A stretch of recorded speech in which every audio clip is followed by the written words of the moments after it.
읽겠습니다. 시작. 한 번 구원은 영원한 구원일까요? 구원은 결코 당연하지 않습니다. 로마서 29장 30절, 8장 29절 30절 말씀 함께 읽겠습니다. 시작. 하나님이 미리 아신 자들을 또한 그 아들의 형상을 본받게 하기 위하여 미리 정하셨으니 이는 그로 많은 형제 중에서 맏아들이 되게 하려 하셨음이라. 또 미리 정하신 그들을 또한 부르시고 부르신 그들을 또한 의롭다 하시고 의롭다 하신 그들을 또한 영화롭게 하셨느니라. 예수께서는 천국이 자기 밭에 알곡과 가라지를 뿌리는, 천국이 자기 밭에 알곡을 뿌리고 또 원수가 그 밭에다가 가라지를 덧뿌리고 가는 비유를 얘기합니다. 많은 주석가들은요, 이 밭이 바로 현실 교회라고 말합니다. 산의 마을 교회를 포함합니다. 천국이 알곡을 뿌렸다는 건 뭡니까? 여기 알곡이 뭐냐면 밀입니다. 밀. 그러니까 밀을 뿌렸다는 건요, 하나님의 말씀과 성령의 역사로 거듭난 사람들을 그 안에 일으키신다는 겁니다. 그래서 현실교회 안에 말씀과 성령의 역사로 거듭난 사람들을 현실교회를 통해 일으키십니다. 이 굉장히 귀한 일입니다. 근데 여기서 안 끝나요. 두 번째 이 얘기가 나옵니다. 원수가 밤에 와서 가라지, 독보리라고 합니다. 독보리를 뿌리고 갔다라고 얘기합니다. 이거는 뭐냐면요, 독보리, 가라지가 뭐냐면 그냥 두면 밀이랑 똑같습니다. 자랄 때는 밀이랑 모양이 같은데 이게 완전히 다른 생명체입니다. 완전히 다른 유기체예요. 이게 언제쯤 알게 되냐면 다 자라서 이삭이 맺힐 때쯤, 즉 열매가 맺힐 때쯤 자세히 들여다보면 독보리와 밀이 구분이 됩니다. 그런데 이 독보리의 이삭은요, 열매는요, 이게 밀인 줄 알고 먹어버리면, 부주의하게 먹어버리면 굉장히 큰일을 합니다. 배탈이 나고요, 설사를 하고 구토를 하게 되고요, 어지러움증을 느끼게 됩니다.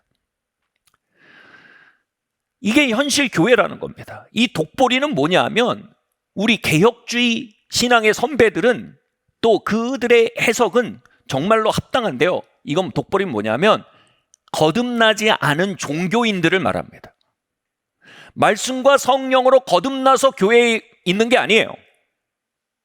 그냥 종교 활동이에요. 종교인이에요. 근데 이게 무시할 만한 상황이 아니라는 거예요. 예수님께서 이 말씀하시며 현실교회를 살아갈 우리에게 경고하신다는 거예요.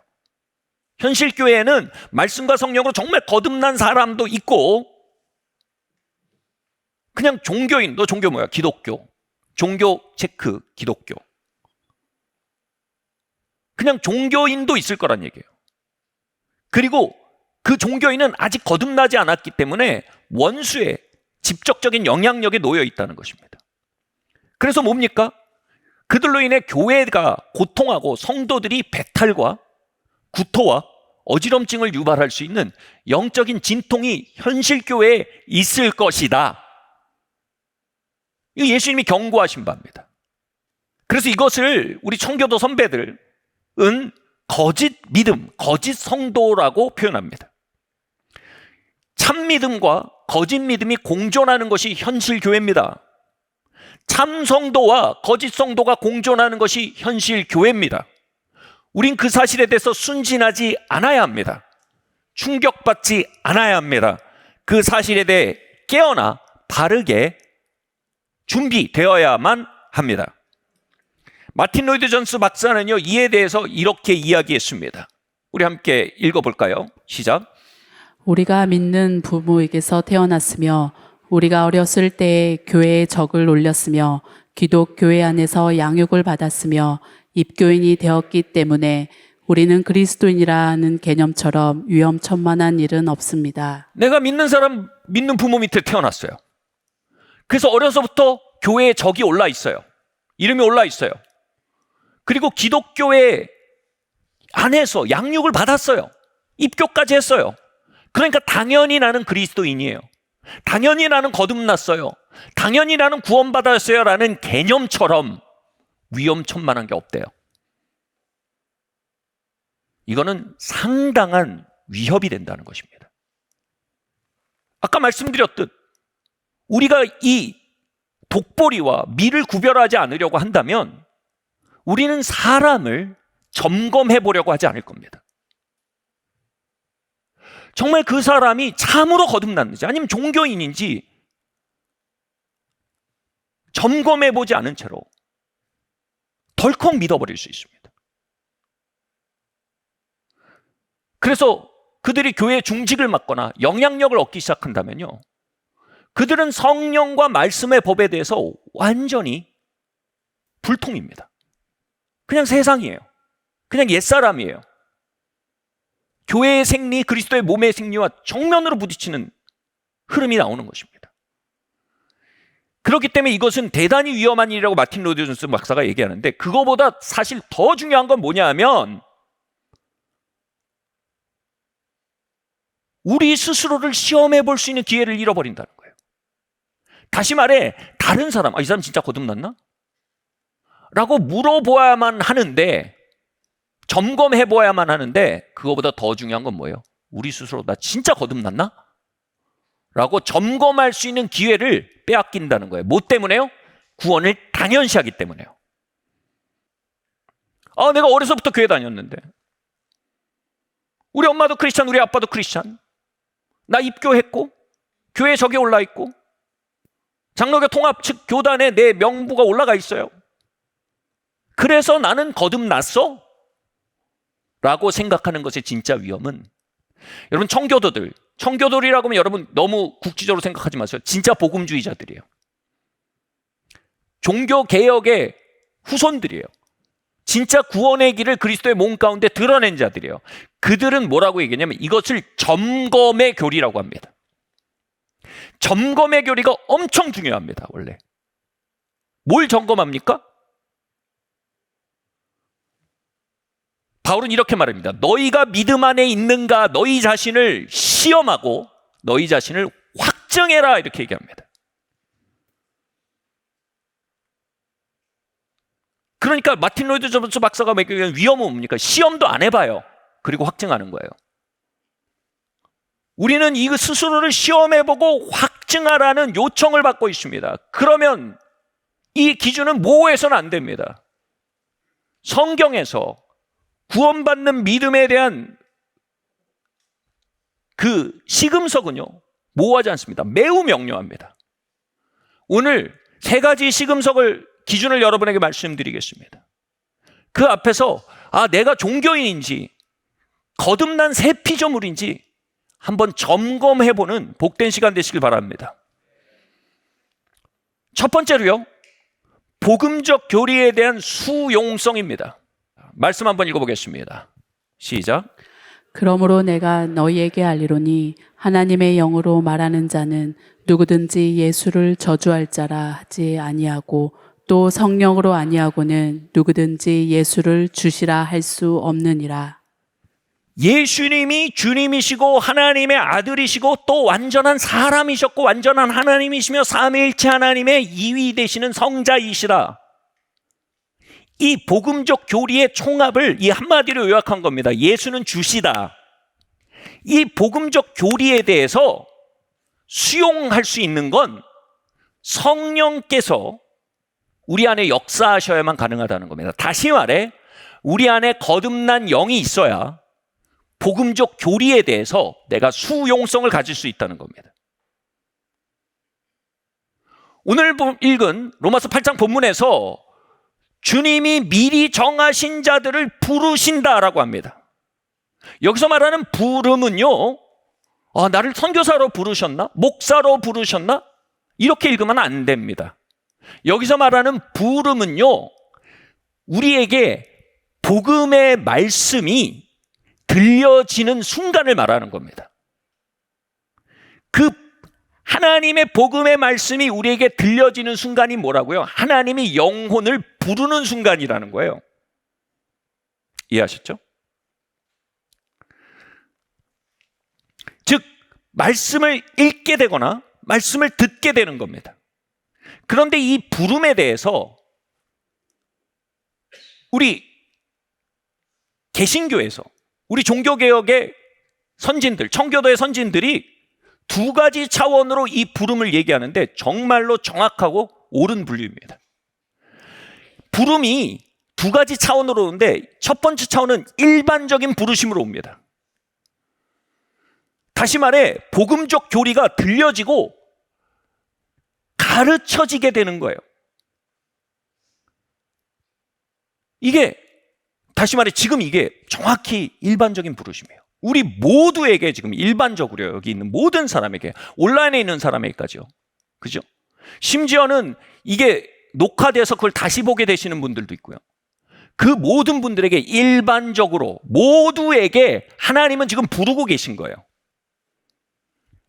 일반적인 부르심이에요. 일반 부르심의 가장 대표적인 게 설교예요. 설교. 문제는 뭡니까? 설교 안에 복음 교리가 있어야 돼요. 다시 말해 제가 이렇게 얘기해요. 칭의라는 단어를 쓰면 성도님들의 50%가 칭의가 뭔지 처음 들었다는 거예요. 중생이란 단어를 20년 동안 신앙생활하면서 처음 들었다는 분들이 태반이에요.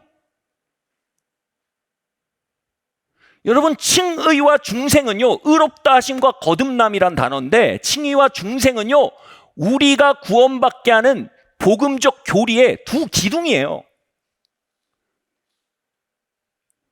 믿음은 들음에서 나요. 칭의와 거듭남, 중생의 교리를 듣지 않고 우리가 어떻게 믿습니까? 뭘 믿습니까? 믿지 않으면 어떻게 거듭납니까?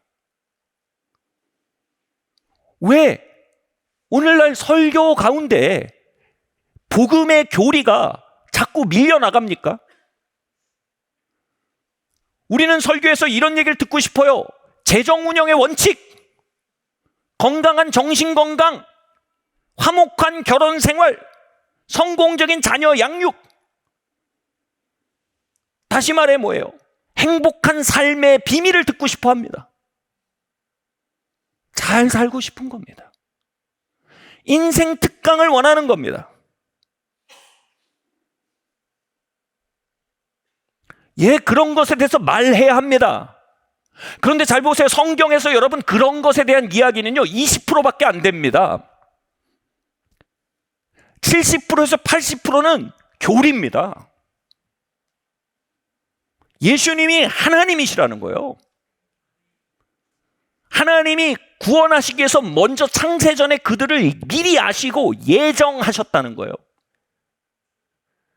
그리고 우리가 어떻게 거듭나는지, 예수 그리스도의 십자가가 우리의 죄를 사할 수 있는 원리가 뭔지, 그 십자가의 효과가 뭔지, 우리가 거듭났다면 어디까지 거듭났고 아직 거듭나지 않은 것에 대해서는 우리는 어떤 태도를 취해야 하는지, 이게 다 교리예요. 이 교리가 성경에 여러분 70% 80%예요. 그러면 그 교리의 기초에서 우리가 어떻게 살아야 할지가 20%밖에 안 돼요. 성경에는.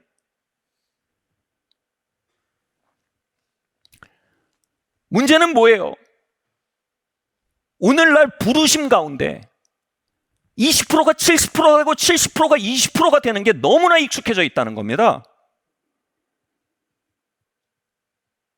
소위 말해 들려지게 말하기 위해서 회중의 관심에 맞추어 설교하라는 압박이 팽배합니다. 이것은 구원의 교리를, 구원의 길을 말하는 일반 부르심의 원칙에 완전히 벗어난 겁니다. 이건 구원의 사건, 중생의 사건이 미연에 틀어막히는 최악의 조건입니다.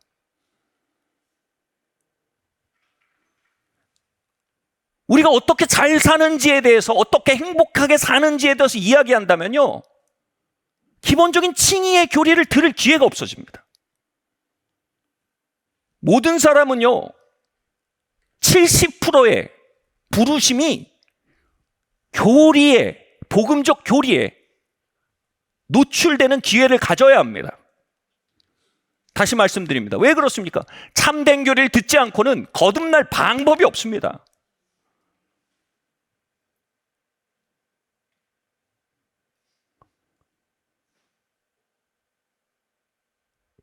두 번째로요. 왜 참된 교리를 일반 부르심, 우리의 선포 가운데 빈도와 농도를 높여야 할까요? 참된 교리만이 아까 얘기한 점검을 가능하게 할 수 있기 때문입니다. 종교인들은요, 참된 교리에 대해서 관심이 없습니다. 그들에게 그것은 먼 얘기입니다. 그들이 아는 삶은 재정생활 뿐입니다. 가족생활 뿐입니다. 문제 해결 뿐입니다. 이 땅에서 희노애락 뿐입니다. 그들은 영의 생활을 알지 못합니다. 하늘길을 알지 못합니다. 영원을 알지 못합니다. 압니다. 근데 모릅니다. 그들에게 참된 교리, 복음의 교리는요, 딴 나라 얘기입니다. 들리진 않아요.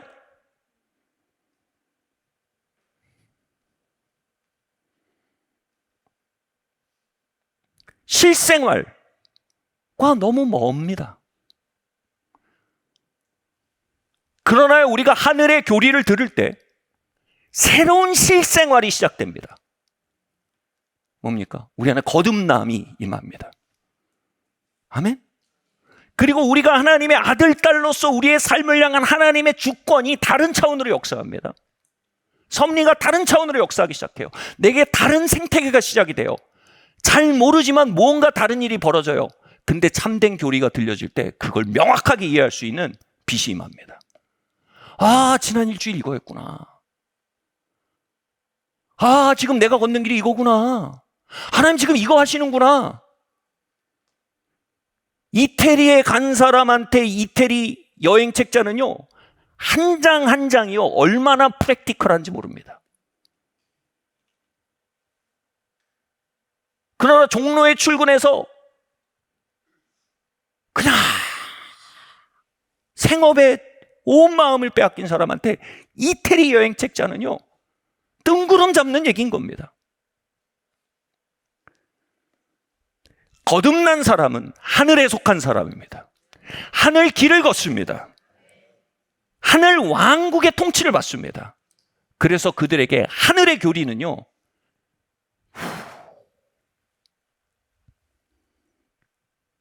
흥미진진합니다. 여기서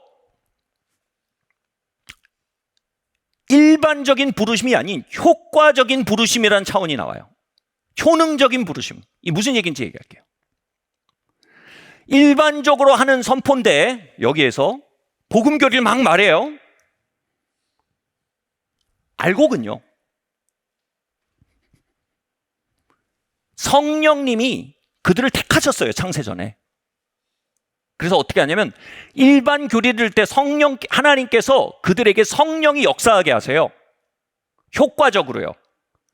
뭐가 효과적이 돼요? 성령이 그 사람에게 역사해야만 일반 부르심이 효과적으로 바뀐단 말이에요. 제 말 이해하시겠어요?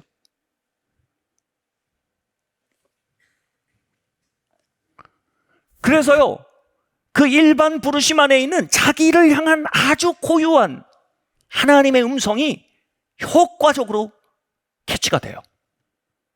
이걸 캐치하게 하는 분은 뭐예요? 택하신 자에게 보내시는 성령이에요.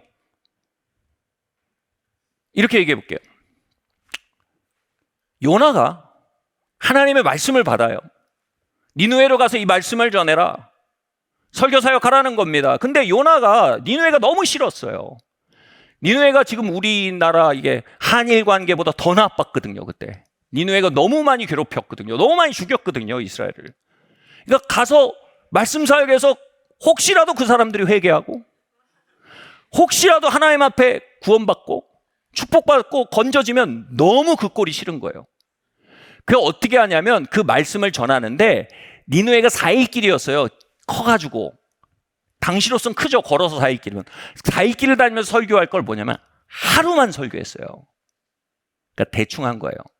설교 어떻게 했냐면 하나님이 주신 말씀을 그냥 예화도 없고 기승전결도 없고 결단의 시간도 없고 찬양팀이 음악도 안 깔아줘요. 그냥 주제 말씀 읽은 거예요. 하루 만에 끝낸 거예요. 그리고 산에 올라서 딱 앉아 있는데 세상에 그렇게 개발세발했는데 니느웨 사람들이 갑자기 베옷으로 고쳐 입고 하나님의 주권을 인식하고 회개하는 거예요. 그래서 하나님이 니느웨를 구원하시는 거예요. 그걸 보면서 요나의 반응이 진짜 재밌습니다. 아, 내가 괜히 설교를 이렇게 잘해가지고 쟤네 구원받았네. 이렇게 안 하고 뭐냐면 하나님한테 화를 내요. 이 말이 뭔지 아세요? 지금 자신이 한 건 뭐예요? 일반 부르심을 진짜 말 그대로 개발세발한 거예요. 일반 부르심을 4.17을 그냥 하루 만에 개발세발한 거예요. 근데 하나님이 니느웨를 택하신 거예요. 니느웨를 사랑하신 거예요.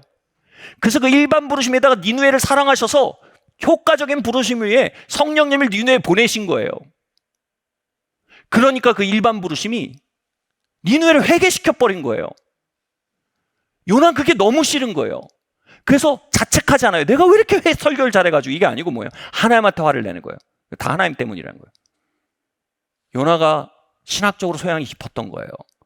다 하나님 때문인 거예요. 이 사람들 회개한 거. 이 사람들 구하는 거 다 하나님 때문인 거예요. 하나님께 화가 난 거예요. 여러분, 여기서 저는 살아가는 얘기 할 수 없습니다.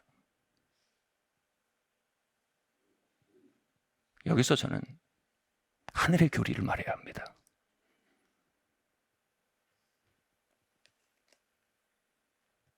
하나님께서 택하신 자들에겐 성령께서 그 일반 부르심을 효과적인 부르심으로 바꿔내서 들려지게 하십니다. 믿어지게 하십니다. 세상 딱딱하고 재미없는 얘기 같은데 희한하게 내 얘기예요. 희한하게 내 인생 여정이에요. 내 삶의 다음 챕터예요. 묘한 익사이팅함이 있어요. Tell me more, tell me more. 노래 아세요? 더 알고 싶어요. 고3 때 대학 입시를 맞춰놓고 목포에 전도를 간 적이 있었어요. 목포의 한 광장에서 전도를 하는데 제 후배가 저한테 그러는 거예요. 오빠는 제 말로 하기 참 멋쩍지만 오빠는 키도 크고 오빠는 말도 조근조근하고 조리 있게 하고 그리고 오빠는 또 이렇게 사람을 이렇게 뭐라나? 아무튼 이렇게 한대요. 그러니까 오빠는 가면 전도하면 사람들이 듣고 저거 할 건데 난 아니야. 이건 뭐예요? 이 친구의 이 말은 뭐냐면 이 효능적 부르심에 대한 컨셉이 전혀 없는 거예요. 그게 말을 조근조근 한다고 믿어지는 게 아니라니까요. 그게 화자에게 달린 게 아니라니까요. 화자의 매력이나 화자의 설득력에 달린 게 전혀 아니에요. 아멘? 그 메시지와 듣는 이의 출처에 달린 거예요. 하늘에서 택함 받은 자들은요, 하늘의 메시지를 알아들어요. 너무 웃겨요. 고등학생들이 복음을 전했어요. 5분짜리 사형리로요. 말 그대로 뭐예요? 개떡같이 전한 거죠. 근데 찰떡같이 듣는 분들이 계세요. 나이 60대신 분이 그를 통해서 인생을 돌아보시고 예수님 영접하세요. 말도 안 돼요. 복음의 요체를 기독한 칼빈의 기독교 강요를 읽는데 여러분 1년 가까이 걸릴지 몰라요. 사형 읽는데 5분이에요. 말 그대로 요나보다 더한 거죠. 하나님 그걸 들어서 특수 부르심, 아니 효능적 부르심으로 사용하시는 거예요. 왜요? 하나님이 그 한 사람 한 사람 택하신 거예요. 그 목포 광장에 택함 받은 사람이 한 20, 30명 있었던 거예요. 우리가 한 일은 뭐예요? 좋아하거나 싫어하거나 하늘의 교리를 들고 간 거예요. 말한 거예요. 나의 매력에 대한 것도 아니에요. 나의 영역에 대한 것도 아니에요. 나의 신학적 소양에 대한 것도 아니에요. 하늘의 교리와 그 사람이 하나님의 택하심에 관한 거예요. 지난 6개월 동안 우리는 로마서 1장부터 8장까지 교리를 조목조목 짚어왔습니다. 목사님 좀 실생활 얘기를. 테드 토크 들으세요. 요즘 인생 강의 되게 많아요. 그게 나쁘다는 건 아니지만요. 여러분, 하늘의 교리가 여러분의 이야기입니까? 들려지십니까? 믿어지십니까? 비추어지십니까? 성령께서 일반 부르심을 효능 부르심으로 바꾸고 계십니까? 이것은요, 참송도에 거부할 수 없는 시금석입니다. 말씀과 여러분의 관계요. 두 번째로요, 한번 얘기해 볼까요? 시작. 어둠 속의 동선. 말씀 읽겠습니다. 시작.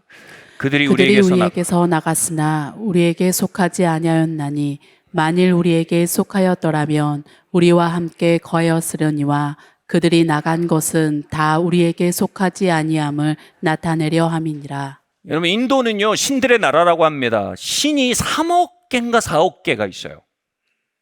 와, 인도 마드라스라는 곳에서 전도한 적이 있었어요. 사형리를 따미러, 거기 따미러예요, 따미러. 따미러로 바꿔서 발음으로 토를 달고 읽고 외워서 전도를 했어요. 근데 너무 다 영접하는 거예요. 일이 너무 잘 되면 수상하잖아요. 수상했어요. 왜 이렇게 다 영접하나? 근데 실상을 알게 됐어요. 이 사람들이 워낙 종교성이 강해서 아무튼 신이라면 관심이 많고 1번. 2번, 전도를 하고 나면 그 사형리를 달라는 사람이 꽤 있었어요. 왜 그런지 나중에 알게 됐는데, 뭐냐 하면 집에 가면 벽에 자신들이 섬기는 신이 한 10개에서 20개 정도 있어요. 제일 센 걸로 골라가지고 3억 개 중에 거기다가 사형리를 붙여놓는 거예요. 21개. 그때 좀 예수님이 이 중엔 제일 센 것 같아. 그럼 진짜 위로 좀 붙이는 거예요.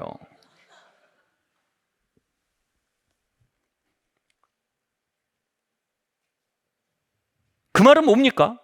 예수님이 덜 세게 느껴질 때는 아래로 붙이겠다는 거예요. 이 말은 뭐예요? 예수님은요, 내 상황을 통제할 수 있는 방편인 거예요. 인간의 종교성은 신을 나의 삶의 방편으로 선택합니다.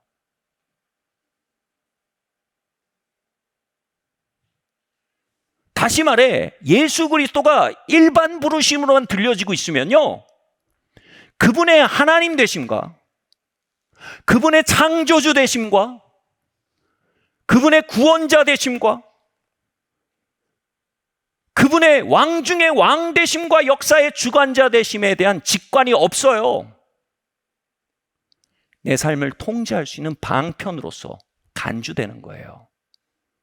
이게 어디서 드러납니까? 보편 부르심, 효능적 부르심으로 예수님에 대한 비추심이 임하고 그분을 진짜 믿게 되면요, 참 믿음으로 믿게 되면요, 그렇지 않은데 종교적으로 예수님을 그냥 내 삶을 통제할 방편으로 종교성으로 접근하면 어떻게 되냐면, 환난이 오면요, 예수님의 효능성에 대해서 물음표가 생기는 거예요. 그래서 뭐냐면 예배할 이유가 점점 없어져요. 그분을 섬길 이유가 점점 없어집니다. 그러나 참으로 거듭나고 효능적 부르심 안에 그리스도를 믿게 된 사람은요, 어렴풋이나마 알아요. 환난보다 그리스도가 훨씬 더 중요하시다는 걸. 아멘? 좋은 일보다 그리스도가 훨씬 더 위에 계시다는 걸 알아요. 좋은 일이든 나쁜 일이든 그게 그리스도를 섬길 이유가 아닌 거예요. 왜냐하면 그분이 훨씬 더 크고 중요하신 거예요. 영원히 시간보다 훨씬 더 중요하다는 걸 어렴풋이나마 알아요. 신앙이 어려도요, 좋은 일, 나쁜 일에 기초해서 예배와 기도가 이루어지지 않아요. 각도가 다른 거예요. 코로나가 벌어질 때 많은 하나님의 사람들과 지도자들이 이렇게 말했어요. 이건 교회를 향한 타작마당이 될 것이다. 타작마당이 뭡니까? 알곡과 알곡과 쭉정이를 갈라내는 곳이 타작마당입니다. 쭉정이가 뭡니까? 겉은 같은데 속이 빈 게 쭉정입니다. 모양은 성도지만 안에 거듭난 생명이 없는 상태입니다. 이걸 갈라낸 게 뭐라고요? 환난이라는 겁니다. 코로나가 끝나고요, 40%의 성도가 교회를 떠났습니다. 그리고 돌아오지 않습니다. 이건 일반적인 얘기입니다. 모두 다라고 할 수 없지만 이것은 뭡니까? 종교인이었다는 반증이 되기도 합니다. 애시당초 하늘에 속한 백성이 아니었고 그리스도를 통해서 삶을 통제해 보려는 종교성으로 접근했다는 본질이 드러나는 상황이 되었단 말입니다. 모든 분들이라고 그렇게 말할 수는 없어요. 그러나 그 경향이 그렇다는 겁니다. 사랑의 사도 요한이 지금 읽은 말을 했어요. 그들이 우리에게서 나갔으나 그 이유는 그들이 원래 우리에게 속하지 않았었다. 여기서 말하는 우리에게 속하지 않았다는 건 천국 백성이 아니었기 때문이다. 아니, 어떻게 이렇게 심하게 얘기해요? 사도 요한이? 만일 우리에게 속하였다면 그들이 함께 거했을 것이다. 환난 속에서도 함께 거했을 거라 이겁니다. 그들이 나간 것은 우리에게서 속하지 아니한 것을 나타내려 함이니라. 여러분 보세요. 어려움 속에서 우리 서로 위로해야 돼요. 서로 위해 기도해야 합니다. 서로 겉면해 주어야 합니다. 그러나 우리는 어려움으로부터 서로를 지켜줄 수 없습니다. 왜냐하면요, 어려움은요, 우리의 신앙의 진위를 드러내는 하나님이 주신 모의고사이기 때문이에요. 모의고사에서 낙제 점수가 나오면 진짜 본고사에서, 진짜 수능에서 무엇이 부족한지 알고 준비해서 합격할 수 있는 거예요. 우리는 어려움으로부터 서로를 지켜줄 수 없어요. 왜냐하면 많은 어려움은 하나님의 계획 안에 있기 때문이에요. 어려움이 오면 막말하는 사람들이 많이 있어요. 하나님 안 계셔. 하나님 안 계신 거 아니에요. 자신 안에 그리스도가 없음이 드러난 거예요. 기독교는 가짜야. 기독교 가짜 아니에요. 자기 신앙이 허구임을 드러내는 거예요. 물론 참성도도 환난 가운데 또는 코로나 때 흔들리고 후퇴할 수 있어요. 현장 예배, 다양한 집회가 닫힌 상태에서 영과 믿음이 약해져서 아주 나쁜 선택을 할 수 있습니다. 중요한 건요, 거듭난 사람은요, 나쁜 선택을 했음을 알고 회개합니다. 거듭나지 않은 사람은요, 나쁜 선택을 한 거 알고 후회합니다. 후회와 회개는 뿌리가 다릅니다. 가룟 유다는 십자가 앞에서 나쁜 선택을 하고 후회하고 이미 쏟아진 물이다 하고 자살했습니다. 베드로는 십자가 앞에서 나쁜 선택을 하고 나중에 회개하고 원래 자리로 돌아왔습니다. 여러분, 나쁜 선택을 내리기 이전에 자리로 돌려놓으십시오. 나쁜 선택을 해버린 자리에서 회개하고 다시 원래 지켜야 할 자리로 돌아가십시오. 여러분, 예배의 자리로 돌아오셔야 돼요. 성도와의 교제의 자리로 돌아오셔야 돼요. 후회하고 한탄하는 건 아무 도움이 안 돼요. 회개하셔야 돼요. 혹시 듣고 계신 분이 있다면 돌아오셔야 돼요. 후회하지 마십시오. 돌아오십시오. 세 번째 시금석입니다. 함께 읽겠습니다. 시작. 삶의 긍정적이고 부정적인 열매들을 통해 사무엘하 7장 14절 15절 말씀. 네, 나는 그에게 아버지가 되고 그는 내게 아들이 되리니 그가 만일 죄를 범하면 내가 사람의 매와 인생의 채찍으로 징계하려니와 내가 내 앞에서 물러나게 한 사울에게서 내 은총을 빼앗은 것처럼 그에게서 빼앗지는 아니하리라. 여러분 보세요. 사도 바울이 이렇게 얘기합니다. 그리스도의 영이 없으면 그리스도의 사람이 아니다. 너에게 그리스도의 영이 있는지 점검해봐라, 이렇게 얘기합니다. 여러분, 그리스도의 영이 우리 안에 있는지, 거듭났는지 어떻게 점검할 수 있을까요? 이렇게 말씀드릴게요. 우리가 거듭난 것은 하나님의 아들 예수 그리스도의 생명이 내 안에 시작된 겁니다. 그죠? 외형적 소속이 아니에요. 내부적 변화예요. 이건 정확히 임신에 비교할 수 있어요. 한 여인의 뱃속에 새로운 생명이 들어서면요, 증상이 있어요. 이 증상을 성경은 열매라 그래요. 왜요? 헛구역질이 나고 국수가 많이 먹고 싶고 남편이 자꾸 꼴보기가 싫어지고 다양한 증상이 있어요. 배도 나오고. 제가 어느 세상에 이런 일이 이런 거 봤는데 깜짝 놀랐어요. 어떤 산모가 7개월 동안 자신이 임신 상태인 걸 몰랐대요. 소화불량인 줄 알았대요. 똥 뺀 줄 알았대요. 그 내과만 가서 자꾸 약만 먹고 정로한번 먹다가 7개월째, 그 의사 선생님도 대단해요. 7개월째 어머 애기예요. 여러분, 아무리 둔에 빠져도요, 내 안에 사람 생명 들어오면 증상이 나올 수밖에 없어요. 하물며 하늘 생명이 내 안에 시작되면 증상이 안 나올 수가 있습니까? 오해하지 마세요. 증상이 우리 구원받게 하는 거 아니에요. 정자가 난자의 착상이 돼야 잉태가 되는 거예요. 헛구역질이 잉태하게 만드는 거 아니에요. 똥배가 잉태하게 만드는 거 아니에요. 똥배라고 죄송합니다. 넘치는 식욕이 잉태하게 만드는 게 아니에요. 정자가 난자에 착상될 때 잉태가 되는 거예요. 거듭남은요, 하나님의 말씀이 우리의 영에 착상될 때, 이걸 믿음이라 그래요. 오직 믿음으로 거듭나요. 오직 믿음으로 거듭나는데, 거듭났으면요, 증상이 없을 수가 없어요. 증상이 없으면 임신이 아니에요.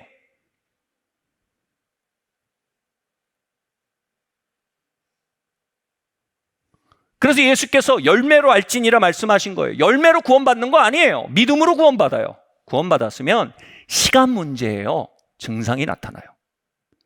자, 그럼 증상을 제가 두 종류 말씀드릴게요. 우리가 증상하면 그래 내가 거듭났는데 나는 아직도 거짓말을 하네. 나는 거듭났는데 아직도 우리 셀에서 누가 집 샀다 그러면 배가 아프네? 그런 분 없을 거예요. 예를 들어서 이게 뭐예요? 내가 거듭나지 않았나 보다. 이걸 얘기하는 게 아니에요. 거듭나면요, 이렇게 말씀드릴게요. 거듭나면요, 긍정적인 열매는 이거예요. 질투가 끊어지거나, 적극적인 열매 이거예요. 정욕이 끊어지거나, 거짓말이 팍 끊어지거나, 적극적이고 긍정적인 열매가 나타나요, 부분적으로. 그러나 절대 완벽하지 않아요. 여전히 질투해요. 어떤 사람 여전히 무서워해요. 여전히 막 돈 보면 막 피가 빨리 돌아요. 근데 달라진 건 뭐예요? 그게 불편해요. 불편한 거예요. 여전히 거짓말을 해요. 근데 이전에는 거짓말하면 행복했어요. 거짓말했을 때 따라오는 유익과 줄일 수 있는 손해가 얼마나 많아요? 그걸로 인해 행복했는데 이제 거짓말을 했는데 편하지가 않은 거야. 왜요?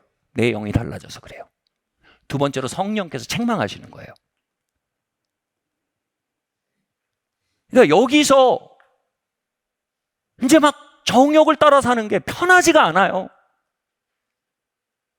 아까 긍정적이고 적극적인 열매가 있다면 이건 소극적이고 부정적인 열매예요. 여러분 거듭나서 불편해지는 거예요. 두 번째로요, 이거를 뭉개고 그래도 간단 말이에요.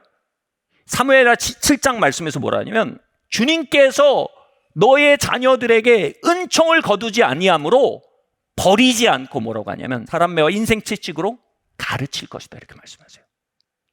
이 말이 뭐냐면 뭉개고 가면 택함 받은 사람들의 삶에 이런 증상이 있어요. 자꾸 누가 와요. 말해요 자꾸. 그거 아니야. 날 좀 내버렸으면 좋겠는데 내버려 두질 않아. 자꾸 아니란 소리가 들려요, 주변에서.